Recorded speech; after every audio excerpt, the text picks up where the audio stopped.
All right, guys, so welcome to another episode of Mind Show Publishers, where we live that passive income life one idea at a time.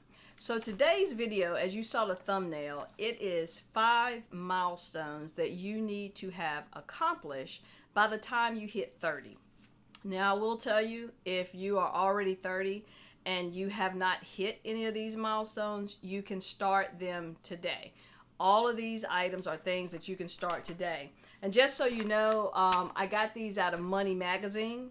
This is a really good magazine, and even though this is an older copy, the items that they talk about still relate today.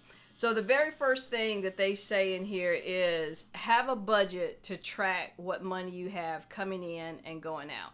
And I know you've heard about budgets. People always talk about them. Most people hate the B word, but even if you do not want to set a budget and you don't want to track, on a daily basis and going through all that, it can be very tedious. But the thing is, once you do it one time, you already set and understand what your baseline is, what your foundation is.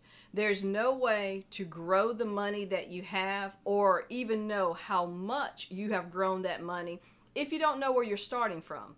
So the first thing I want you to do is basically understand all of the money that's coming into your account.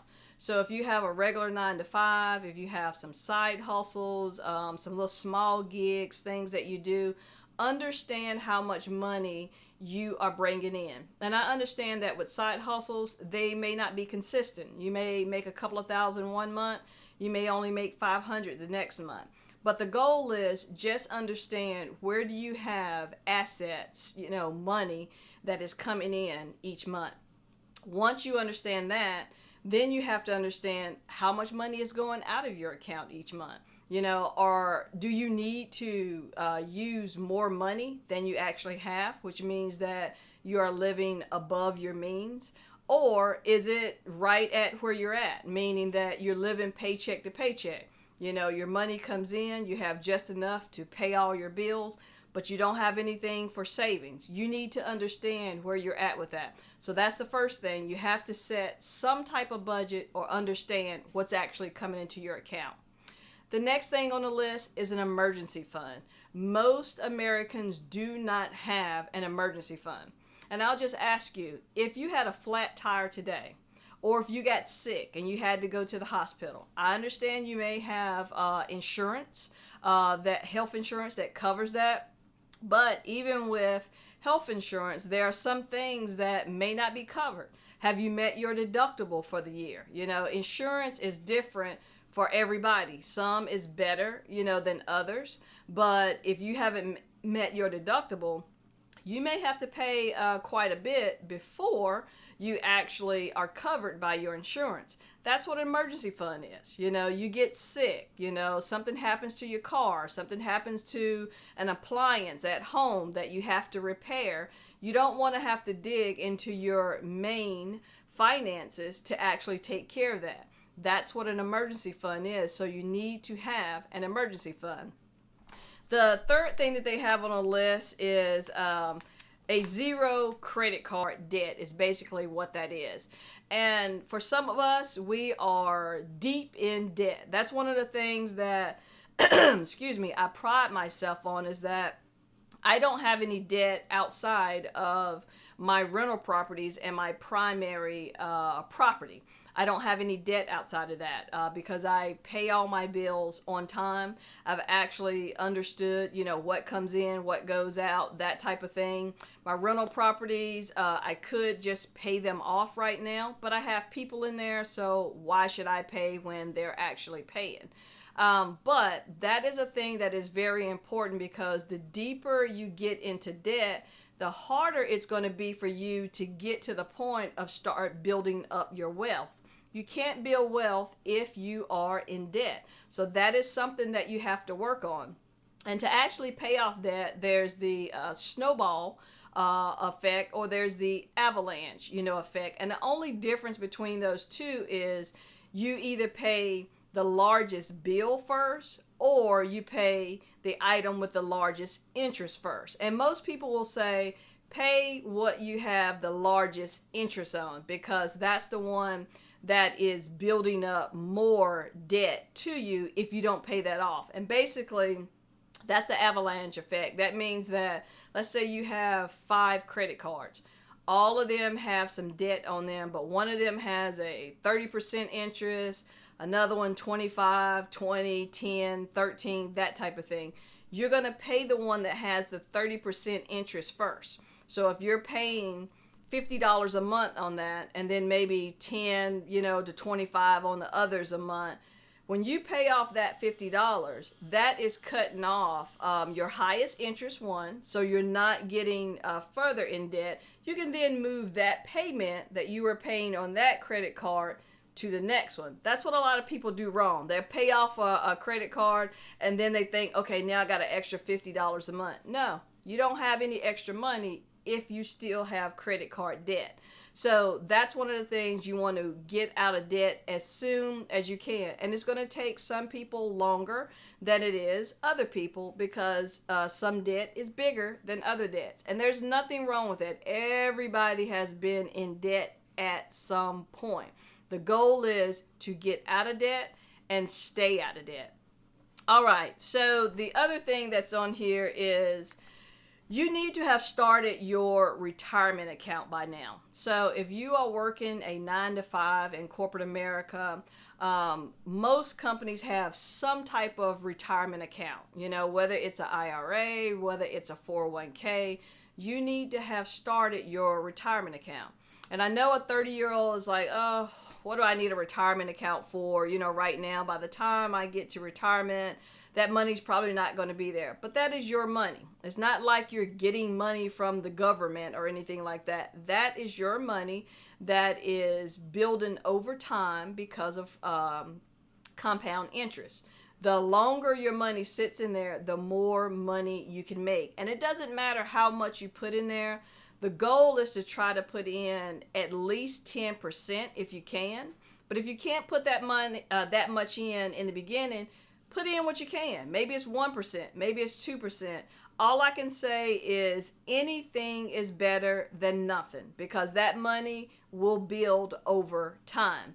And when it comes to whether you get a Roth IRA or traditional, I would say get a Roth, because the difference in those two is you pay the interest coming in, or you're going to pay the interest when you pull it out. So if you got a 401k, and you have a traditional 401k, let's say you got $1 million in there. If it's a traditional, meaning it's not a Roth 401k, and some companies do have a Roth 401k, when you get ready to retire and you got $1 million, you really don't have $1 million, because you're going to have to pay that interest when you take that money out. If that was a Roth 401k and you had $1 million in there, that is exactly how much money you have, $1 million. Nothing gets taken out because it got taken out when you put it in. So that's the difference between a Roth IRA versus a traditional IRA, or a Roth 401k versus a traditional 401k. Regardless of what it is, you need to have one set up. And if you're at a company that does not offer that, you need to do some research. Look around. Places like Merrill Lynch, places like Fidelity. There are tons of places that you can actually open a retirement type account and begin your savings process. But you do need to do that. The other thing I want to say about the retirement plan is if you're at a company and they actually pay a portion, they give you a certain amount, like my company pays 5% into your 401k. So that means if I put in 5%, they're also going to put in 5%. That's a free 5%. Why not get that? Even if you don't put in anything else, don't give away free money. Make sure you're getting what the company is offering in your 401k. And I say go above and beyond that amount if you can. Ultimately, you want to get to the point where you're putting in 15%. You want to actually max out. And I think it's 21,000 this year that you can put in a 401k. It's a little bit more if you're past, I think it's 50. If you're over 50, you can put in an extra amount, and that is basically trying to help you capitalize on the end game, meaning that you are going to retire sooner than somebody that's 30 years old. So I want to say it's 21,000. You can look that up to see what the max is, but that's the ultimate thing you want to eventually get to on your retirement, is to max it out. Like on a Roth IRA, it's $6,000. You cannot put in more than that each year. That's it. So I max out my Roth IRA, I max out my 401k each year. So that is the goal. The last thing is designate beneficiaries on your accounts. And no one thinks about, their untimely death or when they actually do leave this world. The question is, who are you leaving your assets to? And a lot of people don't have a trust or a living will. It doesn't matter. It doesn't matter your age. You need to have your 401k, your brokerage accounts, whatever you have, your life insurance policy. You need to have beneficiaries on there, and make sure you check them each year to ensure that the people that you've listed on there, you still want it to go to them, because things change. You may end up having a child and you may want to change your beneficiary so that they get 50% and your spouse gets 50%. However you want to do it. Those are just things you need to check, but you do need to make sure that you've designated beneficiaries on your 401k, your Roth IRA, whatever those accounts are. So those are the 5 things. Again, I'll go over them. Is you need a budget. Make sure you know what's coming in and what's going out.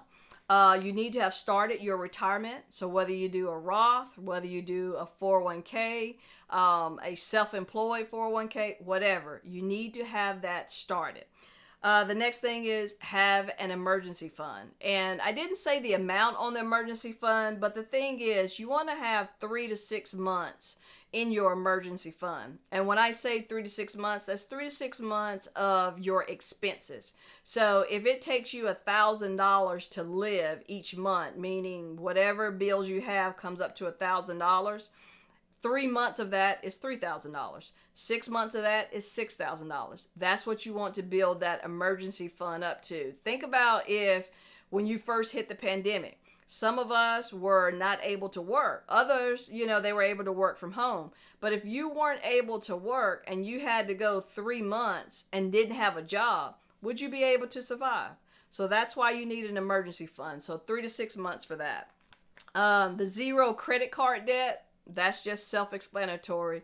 Get rid of any debt that you have and keep it off. Don't build up debt.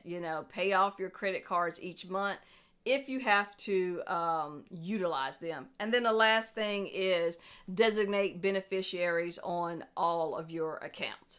So hopefully this gave you some insight. This was basically 5 milestones that you need to hit by the time that you are 30. If you do not have all of them, nothing wrong with that. You can start them today. There is nothing that I mentioned on those 5 items that can prevent you from starting those items today. So hopefully this video helped you out. Let me know down below, do you have all 5 of these things? Which ones do you need to actually start up? Do you need any suggestions on places that you can go, for some of these items? Hit me down below, put an actual comment, and I will respond to all comments. But thank you for joining this video. We'll see you on the next one.